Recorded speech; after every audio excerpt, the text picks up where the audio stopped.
12 години затвор доби Васил Јованов за сообраќајката на Партизанска во која смртно ја прегази 22 годишната Фросина Кулакова од Неготино. Предвидената казна за делото е од 4 до 20 години, а судијката Снежана Марковска, образложувајќи ја својата одлука да одреди 12 години, кажа дека судот како леснителна околност го зема признанието на претходното рочиште, како и тоа дека е млад имал чувство на вина и покажал жал, изразил сочувство и се извинил. Пресудата и казната Јованов ги слушна со наведната глава, семејството Кулаковини солзи, а таткото на Фросина веднаш ја напушти судницата. Судот, обвинетиот, го осудува на казна затвор во траење од 12 години.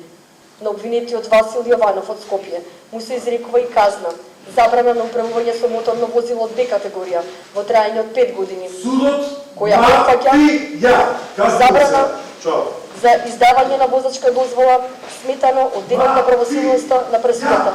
Семејството и најблиските на Фросина кои бараа максимална казна се незадоволни. Нејзината сестра Росица во објава на социјалните мрежи пресудата ја нарече срамна и триумф на праксата на неказнивост и повика на протест пред Универзална за утре во 17 часот. На протести повика и таткото на Фросина. 12 годишна казна е награда за вакво најбрутално можно убиство во сообраќајот.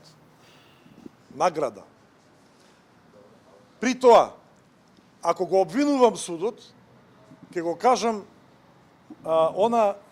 што прв печаток ми влеа кога влегов.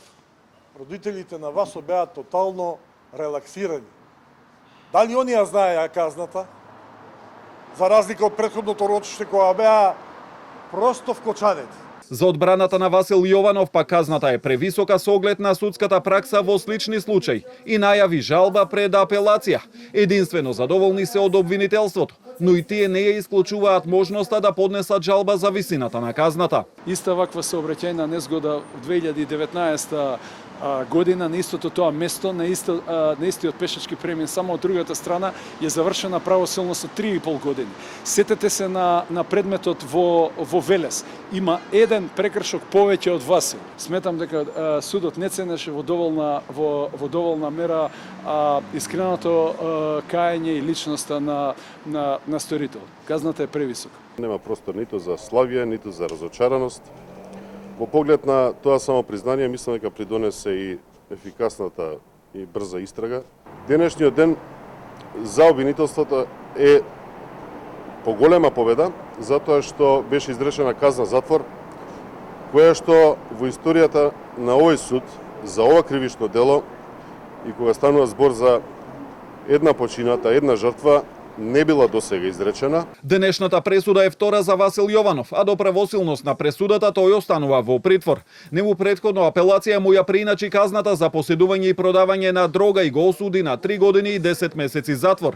Но оваа пресуда Врховниот суд минатата недела ја укина и ја врати на повторно одлучување. Судење го чека и таткото на Васил Зоран Јованов, против кого е поднесено обвинение за предизвикување општа опасност, бидејќи повеќе од 2 години му го давал автомобилот на Васил, иако немал возачка дозвола и бил повеќе кратен сторител на сообраќајни прекршоци и кривично дело.